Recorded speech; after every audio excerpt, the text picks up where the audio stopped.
ईश्वर हमारे खुदा यूसुफ का फ़ज़ल हमेशा हम सबों के साथ होता रहे। ईशो अमाल उसके 16 बाब में हम देखते हैं कि दरोगा ने पालूस और सिला से कहा कि भाइयों मैं क्या करूं कि निजात पाऊं।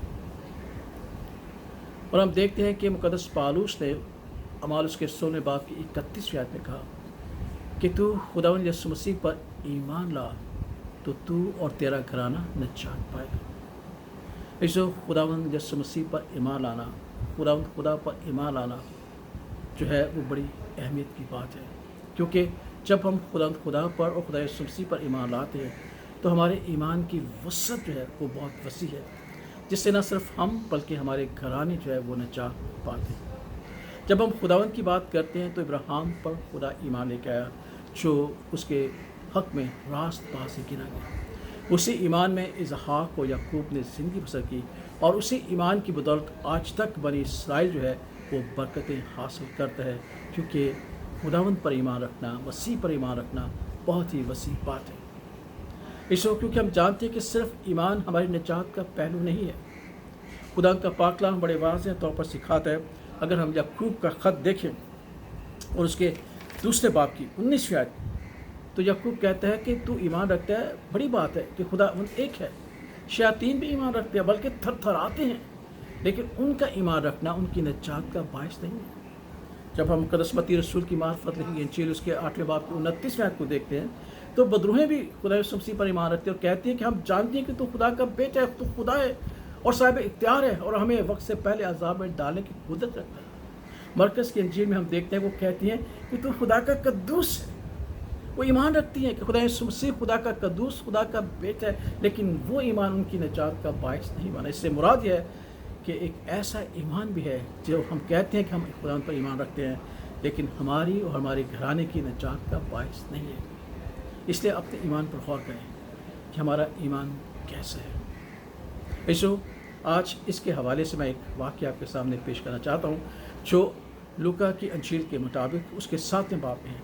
एक फरीसी ने खुदा यीशु मसीह की जो दावत की, जब खुदा यीशु मसीह उसके घर पहुंचा तो एक औरत जो बदचलन थी पीछे आई और खुदा यीशु मसीह के कदमों पर आंसू से उसके पाँव धोए और चूमना शुरू किया और अपने बालों से साफ करने लगा। उस फरीसी ने अपने दिल में कहा कि अगर ये खुदा का नबी होता और ये जानता कि ये औरत कैसी है तो शायद ये अमल ना होने देता। यीशु मसीह जो हमारे दिलों और गुर्दों को जानता है, खुदावंद खुदा है, उसने कहा है शमाउन मैं तुझसे सवाल करता हूँ, एक साहूकार के 2 कर्जदार थे, एक 50 के और एक 500 के, और उनसे दोनों को माफ़ कर दिया। कौन उससे ज़्यादा मोहब्बत करेगा? उसने कहा कि जिसके 500 दिनार माफ़ हुए। उसने कहा बेशक ऐसा ही है। देख मैं तेरे घर में आया, तूने मुझे पाँव धोने के लिए पानी ना दिया, लेकिन इसने अपने आंसू से मेरे पाँव धोए। मैं तेरे घर आया और तूने मुझे बोसा ना दिया, और ये जब से आई है मेरे पाँव को छूम रही है। तूने मेरे सर पर तेल डालकर इस बात का इजहार नहीं किया कि मैं तेरे घर का खास मेहमान हूँ, लेकिन ये आई है और इसने अतर डालकर अपने आंसू से मेरे पाँव को भिगोकर चूमना शुरू किया। मैं तुझे सच कहता हूँ कि अगर इससे ज़्यादा गुनाह माफ़ किए जाए, क्योंकि इसका ईमान बतदरीज मजबूत होता रहा, इसका ईमान बतदरीज बढ़ता गया। और इसके बाद खुदा यीशु मसीह ने उस औरत से कहा जा सलामत चली जा, तेरे ईमान ने तुझे बचा लिया है, तेरे ईमान ने तुझे निजात बख्श दी है। ऐसा ईमान भी है कि जो सिर्फ ईमान रखने से हमें निजात नहीं हासिल मिलती, निजात नहीं मिलती, बल्कि अगर हमारे ईमान में इत्तका है, मजबूती है, खुदा यीशु मसीह के साथ, खुदा के साथ एक ताल्लुक़ बरकरार रहता है, तो हमारे ईमान की तासीर है वो न सिर्फ हमें बल्कि हमारी आने वाली नस्लों को भी निजात और बरकत बख्शेगा। इब्राहिम खुदा पर ईमान लाया, खुदा उनको न देखता था, न उसके साथ ज़्यादा वाक़फ़ थे, लेकिन उसने उस पर ईमान रखा और जो इब्राहिम को खुदा कहता रहा वो करता रहा, और उसके ईमान की बदौलत आज तक बनी इसराइल जो है वो बरकतें हासिल कर रहे हैं।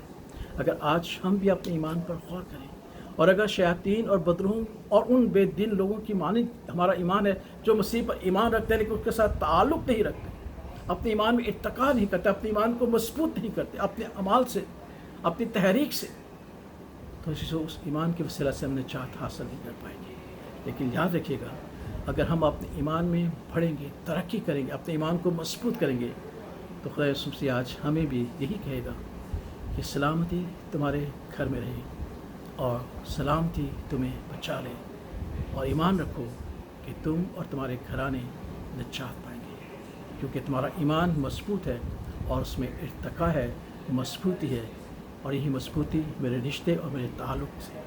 خدا ہم سب کو برکت بخشے تاکہ ہم اپنے ایمان پر غور کریں کہ ہم ایمان پر ہیں کہ نہیں۔ خدا کا کلام ہمیشہ ہمارے قدموں کے لیے چراغ اور ہمارے راہ کے لیے روشنی ٹھہرے۔ آمین۔